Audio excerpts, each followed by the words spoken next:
Well, he's throwing away the Pharisees' interpretation of the Old Testament. They come and say, can we get divorced for this new any cause divorce? But it is based on the Bible, isn't it? And Jesus says, no, it isn't.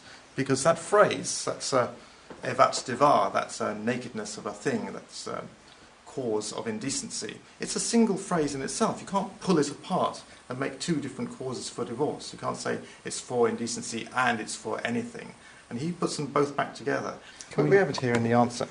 Jesus says that there's only that one ground for divorce in Deuteronomy 24. He says, I say to you, whoever divorces his wife, not for any cause, but the only ground for divorce is immorality or indecency. The word is porneia.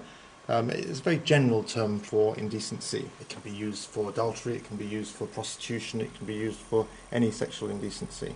It's a very good translation of evat, so it's just a matter of nakedness. He says, well, that's the only thing that is there in Deuteronomy. You can't pick it apart. You can't say, this is the ground for indecency, and here also we have the thing, we have a matter, we have a cause, the any cause divorce.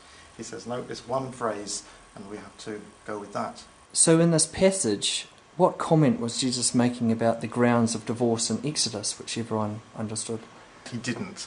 He was being asked about Deuteronomy, and he answered about Deuteronomy. They asked him about the any cause divorce, which comes from Deuteronomy 24, and he answered, saying that that phrase in Deuteronomy, a cause of nakedness or cause of indecency, that's the only reason you can get divorced in Deuteronomy 24. The reason he doesn't mention them is because everyone agreed with them. All the Pharisees agreed with them, they debated them in the Mishnah. All the Jews agreed that you could get divorced for these grounds in Exodus 21. They were written into everyone's marriage certificates. By Jesus confirming the original meaning of Deuteronomy, could you assume that he confirmed Exodus as well?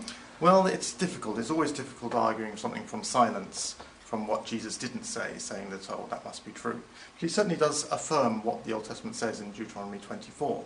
And we would expect him to affirm the whole Old Testament law, because he says not one jot, not one tittle will disappear from this law, all will be fulfilled.